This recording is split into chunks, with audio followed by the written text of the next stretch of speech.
ക്രിസ്തുവിൽ പ്രിയ സഹോദരീ സഹോദരന്മാരെ, സോൾഫുൾ സ്ക്രിപ്റ്റേഴ്സ് എവ്രി ഡേയിലേക്ക് നിങ്ങൾക്ക് ഒരിക്കൽ കൂടി സ്നേഹസ്വാഗതം. കർത്താവിന്റെ നാമത്തിൽ എല്ലാവർക്കും വന്ദനം.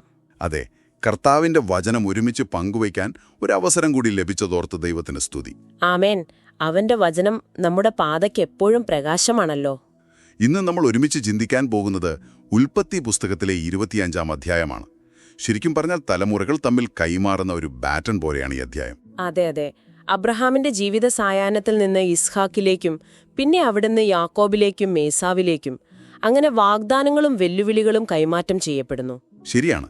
ഒരു യുഗത്തിന്റെ അവസാനം, മറ്റൊന്നിന്റെ തുടക്കം, രണ്ടും ഇവിടെ ഒരുമിച്ച് കാണാൻ പറ്റുന്നുണ്ട്. വളരെ ശരിയാണ്. കഴിഞ്ഞ ഭാഗത്ത് ഇസ്ഹാക്കിന്റെ ആ ഒരു അത്ഭുതകരമായ വിവാഹമാണല്ലോ നമ്മൾ കണ്ടത്. അതെ. ഇവിടെ പക്ഷേ ജീവിതചക്രം ഇങ്ങനെ മുന്നോട്ട് ഉരുളുകയാണ്. ജനനം, മരണം, പൈതൃക കൈമാറ്റം, പിന്നെ കുടുംബങ്ങൾക്കുള്ളിലെ ചില തിരഞ്ഞെടുപ്പുകൾ, സംഘർഷങ്ങൾ. അങ്ങനെ മനുഷ്യജീവിതത്തിന്റെ പല മുഖങ്ങളും പിന്നെ ദൈവിക പദ്ധതിയുടെ ആ നിഗൂഢമായ വഴികളും, അല്ലേ? അതെല്ലാം ഈ അധ്യായത്തിൽ തെളിയുന്നുണ്ട്. തീർച്ചയായും. പ്രത്യേകിച്ച് അബ്രഹാമിന്റെ അവസാന നാളുകള്, 175 വയസ്സുവരെ നീണ്ടുനിന്ന ഒരു ജീവിതം, വിശ്വാസത്താൽ അടയാളപ്പെടുത്തിയ ഒന്ന്. അതെ. പക്ഷേ ആ അവസാന കാലത്തും അദ്ദേഹം ചില സുപ്രധാന തീരുമാനങ്ങൾ എടുക്കുന്നുണ്ട്, അല്ലേ? കെതൂറയെ വിവാഹം കഴിക്കുന്നത്, പിന്നെ അവളിലുണ്ടായ മക്കൾക്ക് ദാനം നൽകി കിഴക്കോട്ടയക്കുന്നത്, ഇതൊക്കെ ശ്രദ്ധേയമാണ്. തീർച്ചയായും. സാറായുടെ മരണശേഷം അദ്ദേഹം കെതൂറയെ വിവാഹം കഴിച്ചു. സിമ്രാൻ, യൊക്ഷാൻ, അങ്ങനെയുള്ള 6 മക്കൾ അവളിലുണ്ടായി. ശരിയാണ്. അവരിലൂടെ വലിയ ഗോത്രങ്ങൾ രൂപപ്പെട്ടു. എന്നാൽ അബ്രഹാമിന്റെ ആ ഒരു ശ്രദ്ധ, ആ ഒരു ഫോക്കസ് മുഴുവൻ ദൈവത്തിന്റെ വാഗ്ദത്തം കേന്ദ്രീകരിച്ച് ഇസ്ഹാക്കിലായിരുന്നു. അത് വളരെ വ്യക്തമാണ്. അതുകൊണ്ടാണ് മറ്റു മക്കൾക്ക് ദാനങ്ങൾ നൽകി ഭാവിയിൽ ആ വാഗ്ദത്ത നാട്ടിൽ അവകാശ തർക്കങ്ങൾ ഉണ്ടാകാതിരിക്കാൻ അവരെ കിഴക്കോട്ടയക്കുന്നത്. ഒരു മുൻകരുതൽ. ഈസ്ഹാക്കിനോ അബ്രഹാം തനിക്കുള്ളതൊക്കെയും കൊടുത്തു എന്ന ആ 5-ാം വാക്യം, അതെത്ര പ്രധാനപ്പെട്ടതാണ്. ഭൗതിക സ്വത്തുക്കൾ മാത്രമല്ലല്ലോ അവിടെ കൈമാറുന്നത്. അല്ല, ദൈവവുമായുള്ള ഉടമ്പടിയുടെ ആത്മീയ പൈതൃകം, അതാണ് പ്രധാനം. ഒരു പിതാവിന്റെ ദീർഘവീക്ഷണം, വാഗ്ദത്തം സംരക്ഷിക്കാനുള്ള കരുതൽ. ശരിക്കും ഇന്നത്തെ കാലത്ത് നമുക്കിതിൽ നിന്ന് എന്തു പഠിക്കാനുണ്ട്? ഒരുപാട് കാര്യങ്ങളുണ്ട്, അല്ലേ? ഒരുപാട് പഠിക്കാനുണ്ട്. കാരണം പൈതൃകം എന്ന് പറയുന്നത് വെറും പണമല്ല. മൂല്യങ്ങൾ, വിശ്വാസം, ദൈവിക ലക്ഷ്യങ്ങൾ, ഇതൊക്കെയാണ് തലമുറകളിലേക്ക് കൈമാറേണ്ട യഥാർത്ഥ സമ്പത്ത്. ശരിയാണ്. അബ്രഹാം അത് കൃത്യമായി മനസ്സിലാക്കിയിരുന്നു. ഭൗതിക ആവശ്യങ്ങൾ നിറവേറ്റിയപ്പോഴും ആത്മീയ കേന്ദ്രം ഇസ്ഹാക്കിൽ തന്നെ ഉറപ്പിച്ചു. ഒരുപക്ഷേ നമ്മുടെ കാലത്തെ ഈ സ്വത്ത് തർക്കങ്ങളും കുടുംബകലഹങ്ങളും അതൊക്കെ കുറയ്ക്കാൻ ഈ ഒരു വിവേകം നമ്മെ സഹായിച്ചേക്കാം. എന്തിനാണ് നമ്മൾ മുൻഗണന നൽകേണ്ടതെന്നൊരു തിരിച്ചറിവ്. അതോടൊപ്പം തന്നെ ആ അനുരഞ്ജനത്തിന്റെ നിമിഷം, അത്ഭുതം തന്നെ. അതെ, ഇസ്ഹാക്കും ഇശ്മായേലും വർഷങ്ങൾക്ക് ശേഷം പിതാവിന്റെ മരണക്കിടക്കയിൽ അദ്ദേഹത്തെ അടക്കം ചെയ്യാനായി ഒന്നിക്കുകയാണ്. ശത്രുതയെല്ലാം മറന്ന് അവർ ഒരുമിച്ച് പ്രവർത്തിക്കുന്നു. ഇത് വെറുമൊരു യാദൃച്ഛികതയാണോ? എനിക്ക് തോന്നുന്നില്ല അത് യാദൃച്ഛികമാണെന്ന്. ഒരുപക്ഷേ പിതാവിന്റെ മരണം പോലും ദൈവത്തിന് അവരെ ഒന്ന് ഒന്നിപ്പിക്കാനുള്ള ഒരവസരമായിരുന്നിരിക്കാം. ശരിയാണ്. എത്ര വലിയ അകൽച്ചയുണ്ടെങ്കിലും ക്ഷമിക്കാനും ഒന്നിക്കാനും ഒരു സാധ്യത എപ്പോഴും ഉണ്ടെന്നുള്ള ഒരു ഓർമ്മപ്പെടുത്തൽ കൂടിയാണത്. തീർച്ചയായും. കുടുംബ ബന്ധങ്ങളിലെ മുറിവുകൾ ഉണങ്ങാൻ ചിലപ്പോൾ ഇതുപോലൊരു പൊതുവായ ദുഃഖം കാരണമായേക്കാം, അല്ലേ? അതെ. ആ നിമിഷം അവർ വീണ്ടും സഹോദരന്മാരായി മാറി. തുടർന്ന് നമ്മൾ കാണുന്നത് 12 മുതൽ 18 വരെയുള്ള വാക്യങ്ങളിൽ ഇശ്മായേലിന്റെ സന്തതികളെക്കുറിച്ചാണ് പറയുന്നത്. ദൈവം അവനെയും വലിയ ജാതിയാക്കുമെന്ന് വാക്കു കൊടുത്തിരുന്നു. കാട്ടുകഴുതയെ പോലെയുള്ള മനുഷ്യൻ എന്നായിരുന്നുവെങ്കിലും ദൈവം അനുഗ്രഹിച്ചു. 12 പ്രഭുക്കന്മാർ അവനിൽ നിന്നുണ്ടായി. അതെ, നെബായോത്തും കേദാരുമൊക്കെ. അവരൊക്കെ പ്രമുഖ ഗോത്രങ്ങളായി മാറി. ദൈവം തന്റെ വാക്ക് പാലിച്ചു. ഇത് കാണിക്കുന്നതെന്താണെന്നാൽ ദൈവത്തിന്റെ കരുണ പ്രധാന വാഗ്ദത്തത്തിന്റെ ആ ഒരു വഴിയിൽ മാത്രം ഒതുങ്ങി നിൽക്കുന്നില്ല എന്നതാണ്. ശരിയാണ്. തള്ളപ്പെട്ടു എന്ന് നമ്മൾ കരുതുന്നവരിലേക്കും ദൈവത്തിന്റെ ശ്രദ്ധയും വാഗ്ദാന നിവൃത്തിയും എത്തുന്നു. എന്നാൽ അതേസമയം പ്രധാന ഉടമ്പടിയുടെ പാത ഇസ്ഹാക്കിലൂടെ തന്നെ മുന്നോട്ടു പോകുന്നു. അതുതന്നെ. ഇനി നമ്മൾ ഈ അധ്യായത്തിലെ ഏറ്റവും ഒരു നാടകീയമായ ഭാഗത്തേക്ക് വരികയാണല്ലേ. ഇസ്ഹാക്കിന്റെയും റിബക്കായുടെയും കഥയും അവരുടെ മക്കളുടെ ജനനവും. അത് ഇസ്ഹാക്കിന് 40 വയസ്സുള്ളപ്പോഴാണ് വിവാഹം. എന്നാൽ സാറായെപ്പോലെ റിബക്കായും ആദ്യകാലത്ത് വന്ധ്യയായിരുന്നു. അവിടെയാണ് ഇസ്ഹാക്ക് പ്രാർത്ഥിക്കുന്നത്. തന്റെ മുൻഗാമികളായ അബ്രഹാമിന്റെയും സാറായുടെയും അതേ അനുഭവത്തിലൂടെ കടന്നുപോകുമ്പോ അവൻ മറ്റൊന്നുമല്ല ചെയ്യുന്നത്, ദൈവത്തിൽ ആശ്രയിക്കുന്നു. പ്രാർത്ഥനയുടെ ശക്തി. അതെ, ദൈവം ആ പ്രാർത്ഥന കേട്ടു. റിബെക്ക ഗർഭം ധരിച്ചു. പക്ഷേ ആ ഗർഭകാലം അത് അസാധാരണമായിരുന്നു. ഉദരത്തിൽ ഒരു പോരാട്ടം. റിബെക്ക വിലപിക്കുകയാണ്. ഇങ്ങനെയായാൽ ഞാൻ എന്തിന് ജീവിക്കുന്നു എന്ന് ചോദിക്കുന്നൊരവസ്ഥ. അപ്പോൾ അവൾ ദൈവത്തോട് ചോദിച്ചപ്പോൾ ലഭിച്ച ആ മറുപടി അത് ഞെട്ടിക്കുന്നതായിരുന്നു, അല്ലേ? അതെ, അതാണ് ഈ അധ്യായത്തിലെ ഒരു കേന്ദ്രബിന്ദു എന്ന് പറയാം. 2 ജാതികൾ നിന്റെ ഉദരത്തിലുണ്ട്. ഒരു വംശം മറ്റേ വംശത്തിലും ശക്തിപ്പെടും. മൂത്തവൻ ഇളയവനെ സേവിക്കും. വാക്യം 23. ജനിക്കും മുൻപേ ദൈവം തന്റെ തിരഞ്ഞെടുപ്പ് വെളിപ്പെടുത്തുകയാണ്. അദ്ഭുതം തന്നെ. ലോകത്തിന്റെ ക്രമമല്ല അവിടെ പ്രവർത്തിക്കുന്നത്, ദൈവത്തിന്റെ പരമാധികാര പദ്ധതിയാണ്. കൃത്യമായി. ശരിയാണ്. അങ്ങനെ പ്രസവ സമയത്ത് ആദ്യം പുറത്തു വന്നത് ഏശാവ്. ചുവന്ന നിറം, രോമാവൃതമായ ശരീരം, നല്ല മിടുക്കനായ വേട്ടക്കാരൻ. പിതാവായ ഇസ്ഹാക്കിന് പ്രിയങ്കരൻ, ലോകത്തിന്റെ കണ്ണിൽ സാധ്യതയുള്ളവൻ, അല്ലേ? അതെ. തൊട്ടു പിന്നാലെ യാക്കോബ് വരുന്നു, ഏശാവിന്റെ കുതികാലിൽ പിടിച്ചുകൊണ്ട്. പേരിന്റെ അർത്ഥം സൂചിപ്പിക്കുന്നത് പോലെ ഒരു പോരാളിയുടെ അല്ലെങ്കിൽ ഒരു തട്ടിപ്പറിക്കുന്നവന്റെ ലക്ഷണം അത് തുടക്കത്തിലെ കാണിച്ചു. ശാന്തശീലൻ എന്നും പറയുന്നുണ്ട്, കൂടാരവാസി, അമ്മയ്ക്ക് പ്രിയപ്പെട്ടവൻ. അതെ. ഇവിടെയാണ് പലപ്പോഴും നമുക്കൊരു ആശയക്കുഴപ്പം വരുന്നത്. എന്തുകൊണ്ട് ദൈവം യാക്കോബിനെ തെരഞ്ഞെടുത്തു? കുതികാല് പിടിക്കുന്നവനെ, പിന്നീട് വഞ്ചനയൊക്കെ കാണിക്കുന്നവനെ. ഇത് ദൈവത്തിന്റെ പരമാധികാരത്തിന്റെ ഒരു മർമ്മമാണ്. അവിടുന്ന് നമ്മുടെ യോഗ്യതയെ നോക്കിയല്ല തിരഞ്ഞെടുക്കുന്നത്.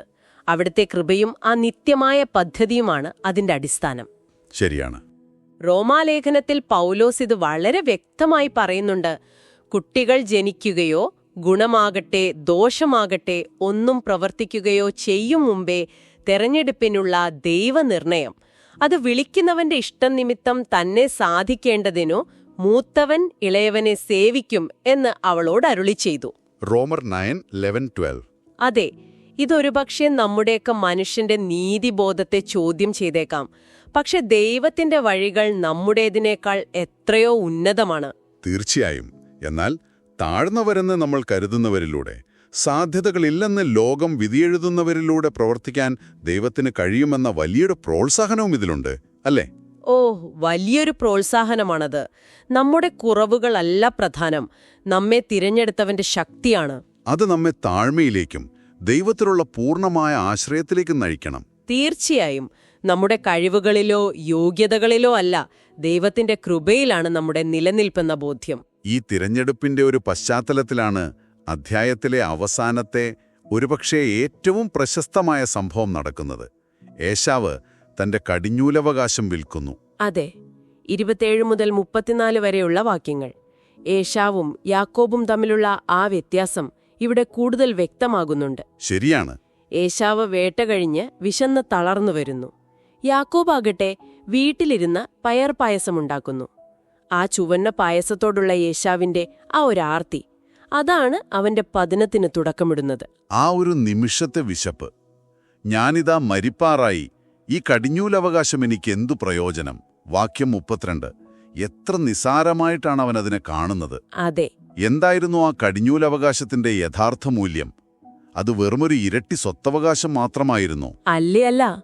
കടിഞ്ഞൂലവകാശമെന്ന് പറയുന്നത് കുടുംബത്തിലെ നേതൃത്വസ്ഥാനം, പിന്നെ പുരോഹിത ശുശ്രൂഷയ്ക്കുള്ള ഒരു സാധ്യത, വാഗ്ദത്തങ്ങളുടെയും അനുഗ്രഹങ്ങളുടെയും പ്രധാന കൈമാറ്റക്കാരൻ എന്ന പദവി, ഏറ്റവും പ്രധാനമായി മിശിഹൈക വംശാവലിയുടെ ഭാഗമാകാനുള്ള ഒരു അവസരം, ഇതൊക്കെയാണ് ഒരു പാത്രം പയറുപായസത്തിനു വേണ്ടി ഏശാവ് വലിച്ചെറിഞ്ഞത്. അവിശ്വസനീയം. അവന്റെ ആത്മീയ അന്ധത, ഭൗതിക കാര്യങ്ങളോടുള്ള അമിതമായ ആസക്തി, ഇതൊക്കെയാണ് അവിടെ വെളിവാകുന്നത്. യാക്കോബിന്റെ ഭാഗത്ത് ഒരു അവസരവാദമുണ്ട് എന്നത് ശരിതന്നെയാണ്. അവൻ സഹോദരന്റെ ആ ഒരു ദൗർബല്യം മുതലെടുത്തു. എന്നാൽ അതിനേക്കാൾ ഭയാനകമായി തോന്നുന്നത് ഏശാവിന്റെ മനോഭാവമാണ്. അതെ, ഏശാവ് തന്റെ കടിഞ്ഞൂലവകാശത്തെ നിരസിച്ചു എന്നാണ് 34-ാം വാക്യം പറയുന്നത്. ദൈവം നൽകിയ ദാനത്തെ പുച്ഛിച്ചു തള്ളി. ഇത് ഇന്നത്തെ നമുക്കുള്ള വളരെ ശക്തമായ ഒരു മുന്നറിയിപ്പാണ്. താൽക്കാലിക സുഖങ്ങൾക്കും നേട്ടങ്ങൾക്കും വേണ്ടി നിത്യമായ മൂല്യങ്ങളെ, ദൈവം നമുക്ക് നൽകിയ വിളിയെ, നമ്മുടെ ഉത്തരവാദിത്തങ്ങളെ നിസ്സാരമായി കാണരുത്. തീർച്ചയായും. ഇന്നത്തെ ഈ ഇൻസ്റ്റന്റ് ഗ്രാറ്റിഫിക്കേഷൻ സംസ്കാരത്തിൽ ഇത് വളരെ പ്രസക്തമാണ്. പെട്ടെന്ന് കിട്ടുന്ന സന്തോഷങ്ങൾക്ക് പിന്നാലെ പോയി ജീവിതത്തിലെ യഥാർത്ഥ ലക്ഷ്യങ്ങളെയും ദൈവിക ദാനങ്ങളെയും നഷ്ടപ്പെടുത്തുന്ന ഒരവസ്ഥ. ശരിയാണ്. ഈ ക്രെഡിറ്റ് കാർഡ് കടങ്ങൾ, ലഹരിക്ക് അടിമപ്പെടൽ, ബന്ധങ്ങളിലെ അവിശ്വസ്തത, മൂല്യങ്ങളിൽ വെള്ളം ചേർക്കൽ, ഇതെല്ലാം ഒരു തരത്തിൽ ഏശാവിന്റെ മനോഭാവത്തിന്റെ പ്രതിഫലനങ്ങൾ തന്നെയല്ലേ? ഒരു നേരത്തെ പായസത്തിനു വേണ്ടി വിലപ്പെട്ടതിനെ വിൽക്കുന്നു. അതെ, ആത്മനിയന്ത്രണം, ദീർഘവീക്ഷണം, ദൈവം നൽകിയവയെ വിലമതിക്കാനുള്ളൊരു കഴിവ്, ഇതൊക്കെ എത്ര പ്രധാനമാണെന്ന് ഈ സംഭവം നമ്മെ വീണ്ടും വീണ്ടും ഓർമ്മിപ്പിക്കുന്നു. എബ്രായർ 12:16 ഏശാവിനെക്കുറിച്ച് മുന്നറിയിപ്പ് നൽകുന്നത് വെറുതെ അല്ല. അല്ലയല്ല, പ്രലോഭനങ്ങളെ അതിജീവിക്കാൻ ദൈവകൃപയിൽ ആശ്രയിക്കുക, പ്രാർത്ഥനയിൽ ശക്തിപ്പെടുക എന്നത് വളരെ അത്യാവശ്യമാണ്. അപ്പോ ഉൽപ്പത്തി 25 മൊത്തത്തിലൊന്ന് പരിശോധിക്കുമ്പോൾ ഒരു വലിയ ക്യാൻവാസ് പോലെ പല കാര്യങ്ങൾ തെളിഞ്ഞുവരുന്നു. പൈതൃക കൈമാറ്റത്തിന്റെ പ്രാധാന്യം, അനുരഞ്ജനത്തിന്റെ സാധ്യത, ദൈവത്തിന്റെ ആ പരമാധികാര തിരഞ്ഞെടുപ്പ്, മനുഷ്യന്റെ ബലഹീനതയും തെറ്റായ തീരുമാനങ്ങളും, താൽക്കാലിക നേട്ടങ്ങൾക്ക് പിന്നാലെ പോകുന്നതിന്റെ അപകടം, അങ്ങനെ പലതും. ശരിയാണ്. എന്നാൽ ഇതിനെല്ലാം നടുവിലും, മനുഷ്യരുടെ തെറ്റുകൾക്കും ബലഹീനതകൾക്കും നടുവിലും ദൈവത്തിന്റെ പദ്ധതി മുന്നോട്ടു പോകുന്നു എന്നതാണ് ഏറ്റവും വലിയ പ്രത്യാശ നൽകുന്ന കാര്യം. അതുതന്നെ. യാക്കോബിന്റെയും ഏശാവിന്റെയും ജീവിതത്തിലെ കുറവുകൾ നമ്മൾ കാണുന്നുണ്ട്. പക്ഷേ ദൈവം അവരിലൂടെയും തന്റെ ചരിത്രം രചിക്കുകയാണ്. അതെ. ഈ പഴയ നിയമകഥകൾക്ക് നമ്മുടെ ഇന്നത്തെ ജീവിതവുമായി എങ്ങനെ ബന്ധിപ്പിക്കാൻ കഴിയും? നമ്മുടെ കുടുംബങ്ങളിൽ, സമൂഹത്തിൽ, വ്യക്തിപരമായ തിരഞ്ഞെടുപ്പുകളിൽ ഈ പാഠങ്ങൾക്ക് എന്ത് പ്രസക്തിയാണുള്ളത്? ഒരുപക്ഷെ നമ്മൾ ഓരോരുത്തരും ഒന്ന് ചിന്തിക്കേണ്ട ഒരു കാര്യമാണത്. തീർച്ചയായും. ദൈവം നമുക്ക് നൽകിയ കടിഞ്ഞൂലവകാശങ്ങളെ, നമ്മുടെ സമയം, നമ്മുടെ കഴിവുകൾ, അവസരങ്ങൾ, നമ്മുടെ വിശ്വാസം നമ്മൾ എങ്ങനെയാണ് കൈകാര്യം ചെയ്യുന്നത്? അതൊരു നല്ല ചോദ്യമാണ്. ഏശാവിനെ പോലെ നമ്മളതിനെ നിസാരമായി തള്ളിക്കളയുകയാണോ? അതോ യാക്കോബിനെ പോലെ, പിന്നീട് ദൈവം അവനെ മാറ്റിയെടുത്തതുപോലെ അതിനുവേണ്ടി ഒരു വില കൊടുക്കാൻ തയ്യാറാണോ? ദൈവം നമ്മെ ഭരമേൽപ്പിച്ച ദാനങ്ങളെക്കുറിച്ച് ഒരു പുനർവിചിന്തനം നടത്താൻ ഈ അധ്യായം നമ്മെ ശരിക്കും സഹായിക്കട്ടെ. ഈ ചിന്തകളോടെ നമുക്ക് ഒരു നിമിഷം പ്രാർത്ഥനയിൽ ദൈവസന്നിധിയിലേക്ക് അടുത്തുചെല്ലാം. ഈ വചനഭാഗം നൽകിയ ഉൾക്കാഴ്ചകൾക്ക് നന്ദി പറയാം. അതോടൊപ്പം നമ്മുടെ ജീവിതത്തിൽ ഇവ പ്രാവർത്തികമാക്കാനുള്ള കൃപയ്ക്കായി നമുക്ക് യാചിക്കാം. സ്വർഗീയ പിതാവേ, സർവശക്തനായ ദൈവമേ, അബ്രഹാമിന്റെയും ഇസഹാക്കിന്റെയും യാക്കോബിന്റെയും ദൈവമേ, അങ്ങയുടെ മാറ്റമില്ലാത്ത വചനത്തിലെ ആഴങ്ങൾക്കായി ഞങ്ങൾ അങ്ങേക്ക് നന്ദി പറയുന്നു. തലമുറകളുടെലൂടെ അങ്ങയുടെ വാഗ്ദത്തങ്ങൾ വിശ്വസ്തയോടെ നിറവേറ്റുന്ന അങ്ങയുടെ വലിയ പദ്ധതിയുടെ മുന്നിൽ ഞങ്ങൾ വിസ്മയിക്കുന്നു കർത്താവേ. കർത്താവേ, അബ്രാഹാമിനെ പോലെ ഞങ്ങളുടെ പൈതൃകങ്ങളെ, പ്രത്യേകിച്ചും ഞങ്ങളുടെ ആത്മീയ പൈതൃകങ്ങളെ വിവേകത്തോടെ കൈകാര്യം ചെയ്യുവാനുള്ള ജ്ഞാനം ഞങ്ങൾക്ക് നൽകണമേ. ഇസ്ഹാക്കിനെയും ഇസ്മായിലിനെയും പോലെ മുറിഞ്ഞുപോയ ബന്ധങ്ങളിൽ അനുരഞ്ജനത്തിന്റെ പാത തിരഞ്ഞെടുക്കുവാൻ ഞങ്ങളെ അങ്ങ് സഹായിക്കണമേ.